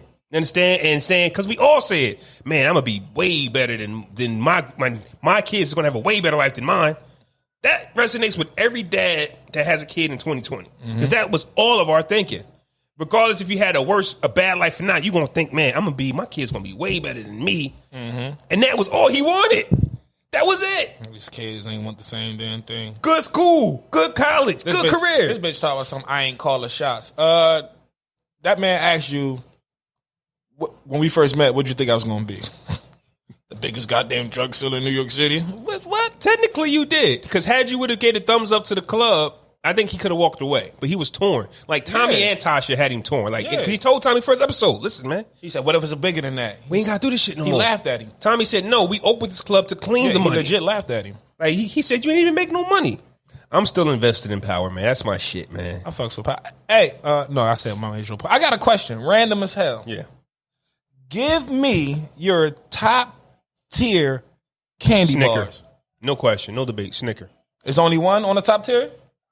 Yeah, it's like one, right? Then it's like two. It's like one, then it's two. Like, we doing pyramid style? You can put how many on the top tier as you want. Okay, if I had a choice, Snicker, if it was sold out, I might say fuck it.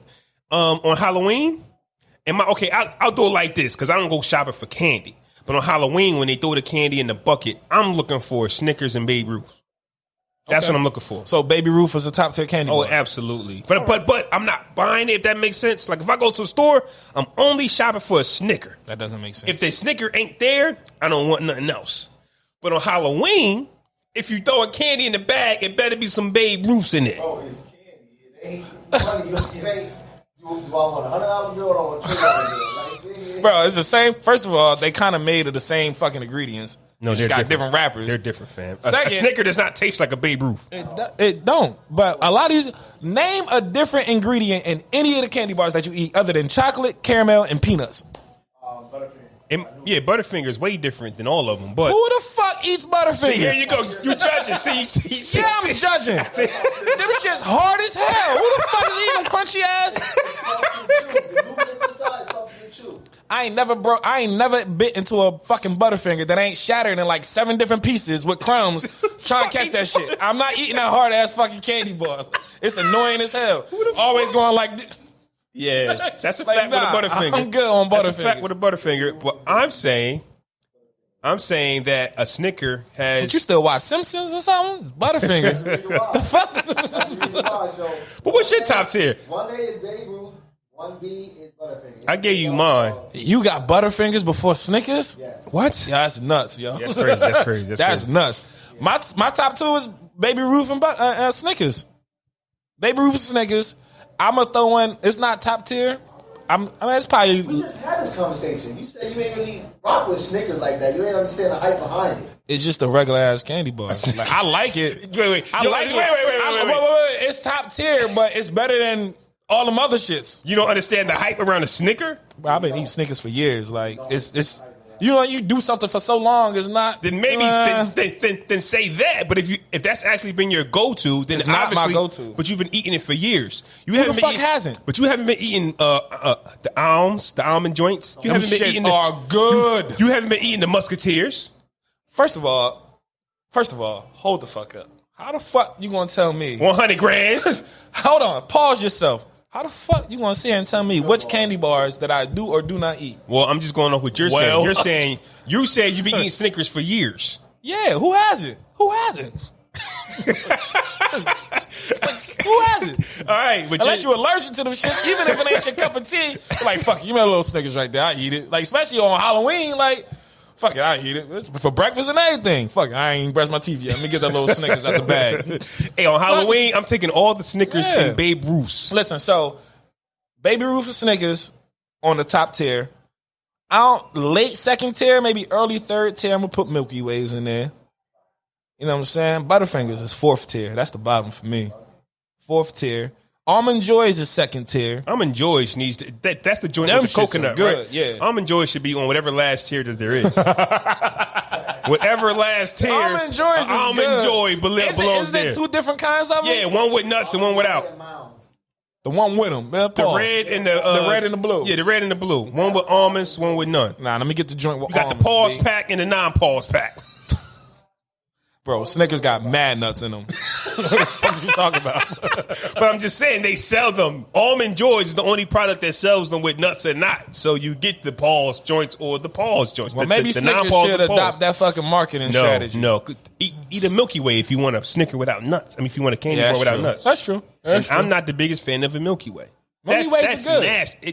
How's it nasty? It's the same shit without. It's the same shit as a Snicker without nuts. But the mini Milky Way, I'll mess with that. What the fuck is the difference between a mini and a whole one? I don't want to eat a full Snicker without the nuts. Pause. I don't want to do that. I don't. I'm saying. I don't want to eat a regular sized candy bar with no nuts, man. I don't mind a small. I don't mind a small Milky Way. But it ain't like you eating a whole candy bar in one bite. The same You don't know. You don't know how I eat. You don't know how I eat, fam. The same bite size. Yeah. All right, never mind. I ain't got nothing for that one. You don't. You out here scarfing down whole candy bars. You don't know how I eat, fam. You right. I assumed you didn't eat that shit like that, but now that it might be new evidence on the table. You don't know how I eat, fam. You don't know my life. All right. You don't know my body. No further questions, Your Honor. Yeah. Davis McClain signing the fuck out. Wow. This man out here devouring entire candy bars in a single bite. I'm just saying. I'm saying not one bite, but quickly. I'm just saying. Like, but can I finish? What Go the ahead. fuck I was going to say? I was going to say is, it's not like most of us eat Snicker bars or candy bars in one bite, right? So the same bite that you take from the little joint in the Halloween bag is essentially the same amounts of bites that you'll take off the whole candy bar before it's done. Honestly, it might sound weird, but what I'm saying to you, the little mini bar, you open it up, boom, pop, it's gone. I'm saying I don't want to take numerous bites of a peanutless candy bar. But this is also more bullshit because nobody just eats one of them little shits. You eat like 3 of them at a time. You got that taste. You got that taste in your mouth now. You gonna get another one. You're speaking for me again. I said my bag needs to be filled with Snick. I don't like candy. I don't. But on Halloween, this nigga's telling me if his son come home from Halloween, I'm taking the Snickers and Babe Ruth. If he don't have any Snickers and he got chocolate in there, he gonna take one Milky Way and be done with the bag. But listen to what he's saying. First off, there hasn't been a Halloween with no Snickers and Babe Ruths. So you asking me. He probably ate them all. Me. Yes, first. Now, if I go in his bag and then there's some like 3 Musketeers around there, like the mini joints, I'll start taking them just because I see chocolate. Not because I want it, not because I'm going to enjoy it. You ever eat something because it's there? You ain't hungry, but damn, it's fruity. It's the real Kellogg's fruity Pebbles on the refrigerator. Let me eat those. I'm not even hungry, but you got some good shit in the house. So the question is, if you get Juju's bag and he got chocolate in there with no Snickers, and all you guys I'm going to eat it. How many Milky Ways are you eating? Well, I don't know how many. I don't want to eat none, but I will take like 2, 3. I will. But do you know what I got to go through? Why do you do that? But do you know why do you do that? Why do you try to blow up my whole point just to fucking agree with me? What the fuck? Like, I really think 3 mini Milky Ways is different than the whole bar. I do. I just do. That's my thing. But if you add them shits up, you just ate half a fucking Milky Way. In your mind, you didn't. In your mind, you didn't. Am I right? In your mind, you didn't. In your mind, but in your mind, you different. It's like trying to make a goal, right? You don't think I want to run a mile. You don't think the whole mile is the goal, but you break it down. Right. That's all he doing. He's just breaking the and that might work for somebody. But he ran a mile at the end of the day. But that might the goal is met. Right. He agrees with you, but just not that way. Yeah. But that might work for some people. Yo, go run a mile. Damn, I'm not good at that. But if you actually break it down, you have them run that mile without them knowing. It's mental. So you actually eat the whole candy bar without you knowing. Possibility.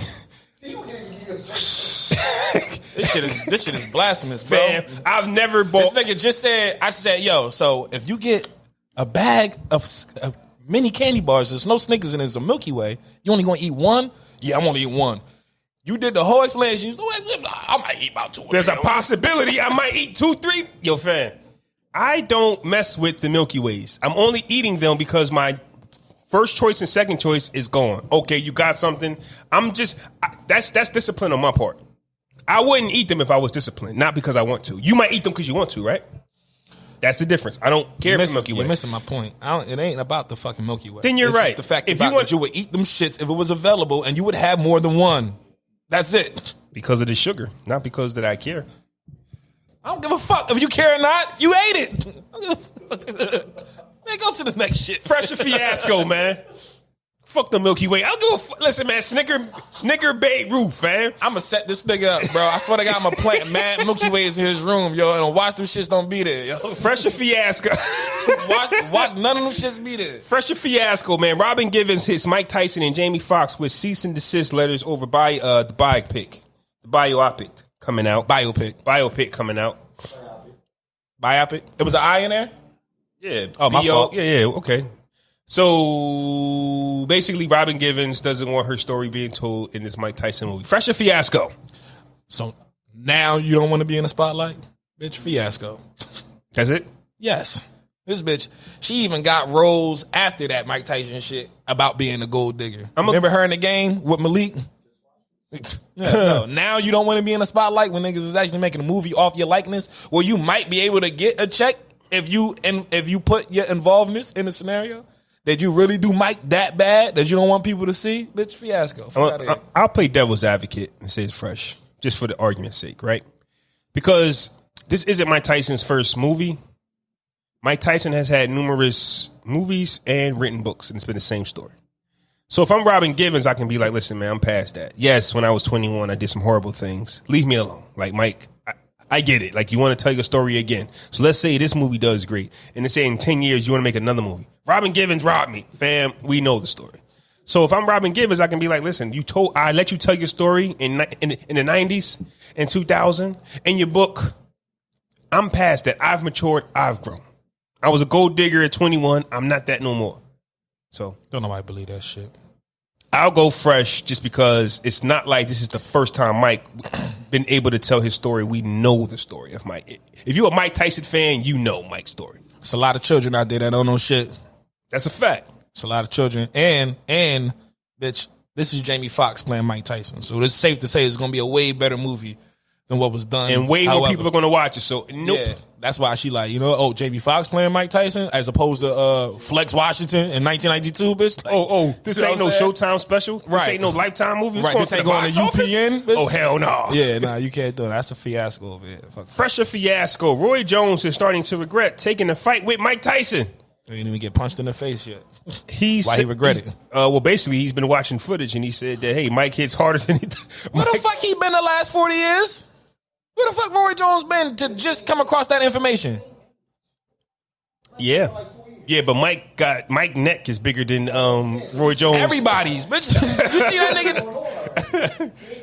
But this is what we all said when the fight was announced. Roy, what are you thinking? I don't believe Roy. I don't believe he just looked at Mike Tyson and said, "Wait a minute."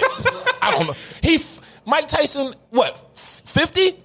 You just now looking at footage of Mike Tyson? Wait a minute. I think they're both in their 40s or maybe 40 something. Yeah, for like 44, 47, 41. 45. Yeah, they in their 40s. Yeah, bro, that's bullshit. I refuse. Now, I understand if he's just having second thoughts about the fight in general, but you're not about to tell me. Because the fight got pushed back. So the fight would have been happened in September. Yeah, the fight would have been probably happening. Oh, so the fight would have happened already. So now that it's pushed back and Roy's training, and I think he finally goes, hey, you know what? Let me take a look at this training montage by Mike Tyson to see what's going on. And you know what? I think I might have fucked up. The way he hit that guy with that left hook has me reconsidering things. Like Mike, listen, he Roy been left hooking niggas since '88, but it's like it's not going to be pretty. This is going to be a first round, a few minutes in, because once Mike connects, he's breaking something in Roy. Because Roy isn't built that way. Like Roy came up to heavyweights. Right. Mike Tyson, once again, his neck is bigger than everything on Roy Jones's body. You understand what I'm saying? That nigga neck look like my thigh. I've watched Mike Tyson take wild bolos from Riddick Bowe. No. Who did he fight that beat him that time when his mouthpiece came out? Damn, what's that name? Buster Douglas. Yeah. I watched Buster Douglas hit Tyson with clean shots, right? And he wouldn't go down. Then when he did go down, it still wasn't a 10 count. The ref counted fast. Right. But I've watched Buster Douglas box Tyson, like hit him with clean shots for like 10 rounds. A big dude. Antonio Tarver put the wood on Roy Jones' chin, and he ain't get up. Now, Roy Jones has been knocked out plenty of times after Tarver, but just look at Tarver. If Tarver's putting you down, what is a Mike Tyson body shot going to do? I hate Antonio Tarver, man. He look like a hairless snake. Tarver one of them niggas, though, man. Shout out to Tarver. He like an eczema scar. But it's Fiasco, Roy. Get in that ring and get your ass whooped. Yeah, Fiasco, man. Get in there. We got signed up. We looking forward to watching you get beat the fuck up. Now, I think we all understand that we're paying for a first round knockout. It's not going to go. But I won't be mad if you surprise us, Roy. You feel me? I won't be mad at all because you was that nigga in your day too, in your own right. You was that dude, but it's just a different foe, right? But I think it's more on Mike. If this goes past a few rounds, we're going to look at Mike, not Roy. We're not going to say, damn, Roy. We're going to say, Mike, get this nigga out of here. Not Roy. I just don't know how well these two niggas can be conditioned for a fight after this. One round. Tyson don't need much. Second round, these niggas barely throwing. What condition? Old as one hell. Round. It's not a 1 round fight though. It's going 1 round. I've been watching Mike Tyson training, bro. That shit is scary. Like, legit scary. The way he throws his punches, bro. Like, mad aggression and strength. Oh, shit. Bitch, the fuck, Now, man? if Roy want to die in that ring and rope-a-dope and then try to box in the 5th round, that's on him. Yeah, he not going to do all of that. That shit against the rope slipping. Nah, bro. You going straight through them shits. You going to end up on the announcer's table. Fresher Fiasco. LeBron James' son, Bronny James, recorded himself smoking weed. Allegedly. We don't know what it was. Fresher Fiasco. Fresh. 15-year-old smoking weed? Surprising he started younger. We talk about... I'm pretty sure that this isn't his first inhale of the stick. We talk about rich young kids here. We talk about rich young kids. He probably go to school with millionaires, all types of niggas that with access to all types of shit. The fact that we just seeing him hit a little blunt for 2 seconds on Instagram, listen. Social media reacted way worse than LeBron did, I'm sure. Like, niggas, LeBron, get your son. Like, first of all, bitch, fuck you. Worry about your kids. Because only imagine what them little motherfuckers is doing with no money. Absolutely. So second, I mean, it's a moment that I think is a teachable moment. It's LeBron sitting his kid down like, boy, you know better than that. You know what I'm saying? Like, at least social media. It's at least on it's not like you smoking is one thing. You recording on social media is another thing. Like, I don't condone what you're doing, but I definitely don't condone you spoiling the family image, nigga, because your name is LeBron James Jr., motherfucker. You know what I'm saying? Like, when you do shit, they gonna look at me. Also colleges, and even though like none of these kids are perfect, none of them, like these white kids, these privileged kids, you know, they get away with so much because their father is somebody. Right. You know what I mean, their mother is somebody. You know what I mean? And they just we saw that on Ghost where the kids was having a party they shouldn't have been. And he punched the cop. You know who my dad is? Right. He punched the cop. You know who my dad is? So after he punched the cop, he still got off because of who his dad was. Mm-hmm. On this situation, because Bronny is black, it's LeBron James isn't raising his kids right. LeBron James is a horrible father for his son smokes weed. We don't see this nowhere else when it comes to the other. Right. We don't see this nowhere else when it comes to the other privileged kids. You understand what I'm saying? I just got a problem with him hitting that record button, putting it on selfie mode and smoking. Like, you want attention. Like, you want something to happen from that when you do that. I honestly think it was accidental. I don't think he meant to do that. He probably was trying to do something else and realized he probably was high as fuck. Shit, this Instagram, not my bitch, or personal Snapchat. It just exited out. That's what I think happened. It was too quick. If he wanted to let niggas see him smoking, he'd have been shit, bitch. LeBron James. You know what I'm saying? But I think it was just quick. It was like, oh shit, this ain't oh shit, I'm on Instagram. But I'm gonna go Fiasco just because that people think that when a black man is in their kid's life, they grew up perfect. It's not the case. These kids still gonna have to live their own life, and if this is what Bronny wants to do, of course, dad and mom is gonna have to sit and talk with them, and let them understand the spotlight that's on them, and are you ready for this? Because I'm pretty sure mom and dad is not telling him to smoke weed, but they're like, hey, are you ready for this? Because look what's happening now. The spotlight's on you, and you got to be built for this, man. So I'm gonna go Fiasco just because of the attention drawn to it because of the blackness of it, the dad and the son. Fiasco him smoking or Fiasco the attention? The attention. Fiasco the attention. Like, he been smoking. Like I said, I saw the clip of Savannah and LeBron smoking at a baseball game. Lit. And you know what I'm saying? Like, invite me next time, Ron. I'll be the person to make sure you don't get caught, bro. Obviously, players smoke. Anybody think about me? Who the fuck is that guy smoking weed for the LeBron James? Get him out of here. This brown weed. This brown weed. You ready for the fuck is you doing? Can I please be blessed by the smooth sounds of JJ Icefish, please? I want to eat these chips so bad. What the fuck are you doing, bro? Like, what the fuck are you doing, bro? Fuck is you proving? Oh, shit. Oh, this is a bitch ass nigga for show. What the fuck are you talking about? The fuck are you talking about? Bitch ass nigga, fuck is you doing? What episode we on? 189. Podcast Brothers, episode 189. 11 away from 200. Holy schmitted it oaks. This week's Fuck Is You Doing, brought to you by Fresco of the Podcast Brothers, is dedicated to who was recognized as a legendary football coach of the Bears in the 80s. Mm-hmm. Goddamn Mike Ditka. Mike Ditka, previous NFL coach for the championship Bears that everyone swears was one of the best defensive teams to ever do it. Sure, cool. Who cares? Mr. Mike Ditka, didn't he work for ESPN on one of them analyst shows? Yeah, he was an analyst. Yeah, then he went back. He remember what Ricky Williams had on the dress and he had on a suit. They was married together. That whole fiasco. Yeah. So he coached the Saints. He coached a few other teams. But All right. he's famous for his Bears. His Bears, yeah, because I guess he didn't win shit with none of them other teams. So Mike Ditka was recently asked. Football season just started up again, and this motherfucker was asked, how does he feel about seeing players protest? I don't know. I didn't watch the game, but if you watch football, you saw that Thursday night football, it was the Texans and the Chiefs. Yes. They played against each other, and before the game tipped off, both teams came together and kneeled in arms for the national anthem.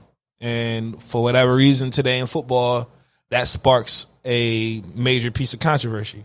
Oh, yeah, I know the reason. You motherfuckers is racist. Anyway, so that happened, and Mike Ditka was called into ESPN or radio shows or shit like that, and they asked him, what does he feel, or how does he feel about players kneeling and standing in that camaraderie? Mike Ditka said, and I quote, "Football's football. It's not a complicated thing. You're playing a game. You're enjoying the game. You don't like the game, get out of it.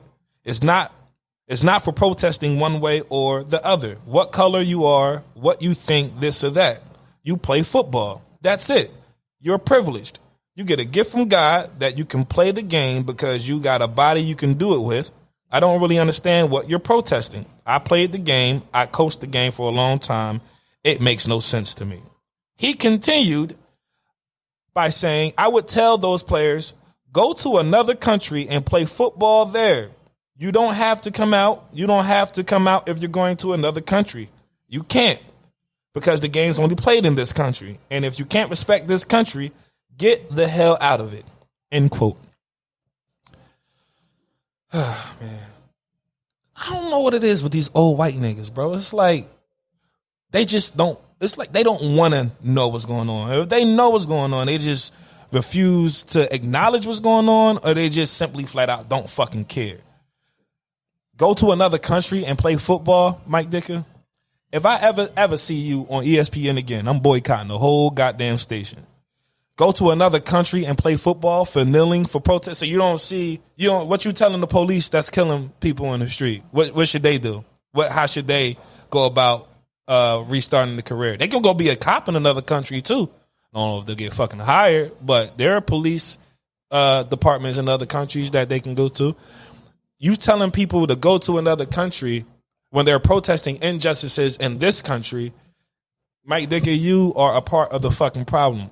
You're one of these old ass motherfuckers with this outdated ass ideology as what motherfuckers should be doing. What's wrong with kneeling before a game? Ain't like motherfuckers is going up in the crowds and smacking somebody of the opposite race before the game to get some get back for social injustice. Ever since Colin kneeled in 2016, Yeah, I think it's been around that time. 2016, I really have a problem failing to see what these niggas' problems is with a silent protest being done. I don't get it. I would tell those players to go to another country and play football there.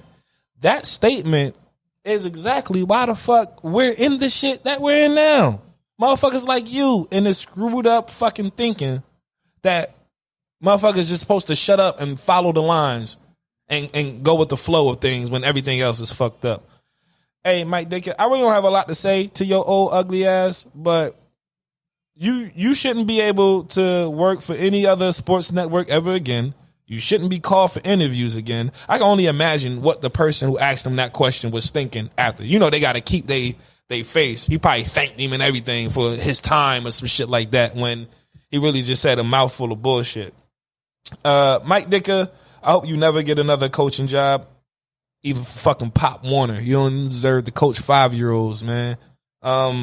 this is a travesty. I think the NFL should be ashamed to have even interviewed you to get this response, because it kind of plays into what I already think about most motherfuckers that's involved with the NFL. Y'all don't give a fuck. I don't care. Could you imagine what some of these conversations is like behind closed doors with like a Jerry Jones and a Mike Dicker? Absolutely. Yeah, they probably laughing their asses off like every day. Like I just that's why I stopped watching football, period, in total, because just shit like this completely suck the fun out of the game. Is no longer enjoyable. You motherfuckers really need a reality check or an ass whooping. I'm gonna vote for the latter. Mike Dicker, here at the Podcast Brothers, we would love to know what the fuck is you doing, nigga? Bullshit. Piece of shit. I hope your grandson listen to this shit too. He can see me. What you talking about? Yo, you wanna know what's crazy? I'm gonna let JJ rock real quick. Gotta let JJ rock. Hey, fuck is you grooving? Fuck is you doing? You know what's crazy? I actually watched some of that Chiefs-Texans game, and I'm watching the players lock arms. I didn't see them kneel. I watched them lock arms. Mm-hmm. And I heard some noise. I heard some boos, I thought. Yeah, they booed the whole crowd. So then I saw J.J. Watt say after the game, like, yo, I don't get it. Like, it wasn't about a flag. Like, they wasn't kneeling. They didn't kneel for no flag. And they just locked arms in unity, and he heard booing. He said, I don't get it. What are you booing? Sports fans are the weirdest people in the world, because after they booed, they just went on to cheer. To cheer the game. To cheer the game. The players that they just booed. I'm the type of person that if I don't like you, I'm not even going to like you in your uniform. Right. In sports, once you kneel, they boo you and call you get out this and tell you get out this country. But then cheer for you to perform. The second you catch an 80-yard pass, go, yeah. It's the weirdest thing in the world. Now to Mike Dicker, I don't agree with nothing he's saying, but I think that what a lot of people get confused at is what they're trying to tell black people is you're not in the ghetto, you're not in the hood, you made it. Why are you protesting? That's the part they don't get. Because he's like, you're privileged. You don't have to protest. You're like, so he's not saying that just because niggas in the league don't make them privileged. That's a fact. That's a fact. Like, those are the ones that need to be, because you're on TV. We can't do it. Right. We can't keep telling you, arrest the officers that murdered Breonna Taylor from our work desk, because then they'll tell us, hey, you got to wear a button-up shirt. You can't wear pins. Your employer can actually tell you. So it is a form of suppression if the athletes or the people on TV can't speak on it. Mm-hmm. We don't get traction. There's nothing that we can do. Where did that happen at? Breonna Taylor? Yeah. I don't know where it happened at. I want to say Texas, but I could be wrong. But let's just say it happened in Texas. What could us in New Jersey do if we don't have reach? You know what I'm saying, to Texas. Right. But watching the basketball game, watching the football watching game, the Spurs, watching or somebody, Spurs players, or Texans now, players. Millions of people are watching, so the athletes are able to get the message across. But what Mike Dicker is saying, that athletes shouldn't do it because you're privileged. No, brother. Like, I'm black. I don't care. Like, athletes still get targeted. I'm interested or curious what would these motherfuckers be saying if we saw an onslaught of white people being murdered by the cops? We did. Did you see? Now, it's a tragedy that happened, and I don't remember where this happened at. You about to name one single incident? I am, but I'm going to tell you what happened. I'm not saying it's right. I'm telling you what they did, and it's stupid because everybody was talking about it. An officer was murdered, right? He was sitting in his car. The two cops, yeah, I saw two cops. That. Yeah. And you know what they did? They told LeBron James to match their... I saw that. You feel what I'm saying? Yeah. As soon as something happens to them... Match our effort. They don't want LeBron to kneel and say all lives, Black Lives Matter. But when something happens to you, it's LeBron James match our efforts to find these criminals. So yes, it's you ain't even match my effort yet for locking the motherfuckers up who been doing this bullshit forever. We want to see justice all over the board, but they won't give it to us. We say Black Lives Matter, they say all lives matter. We say, well, we want to do this. Like, white people copy off everything we do. Yo, this has been forever. You don't remember back? Everything. Well, not remember, but I'm pretty sure you know back in like when getting a record deal was a really big deal. And it would be a black artist who would, sing a song. The white people went and copied it and made it like a slow ass version of it, like that whole. Like first of all, who the fuck listens to that like kind of said, music? Elvis like stole everything. Fucking Elvis. That's his picture. Fucking Elvis. That nigga ain't nothing but a hound dog.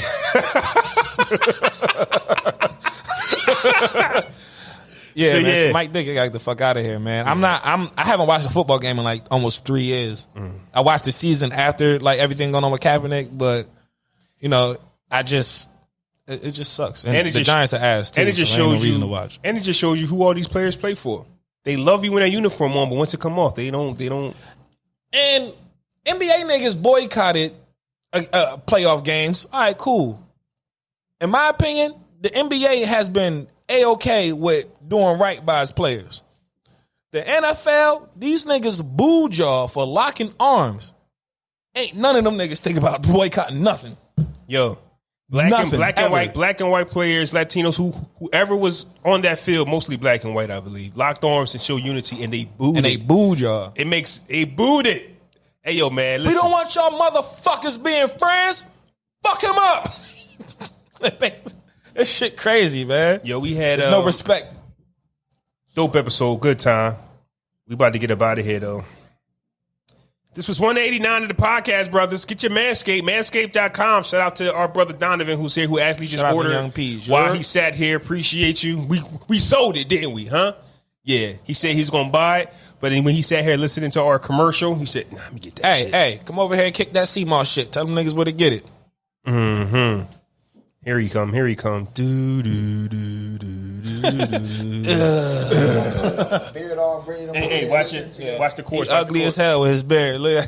I done sat back here, listened to y'all. I done braided my beard. I've been sitting back here for 2 goddamn hours.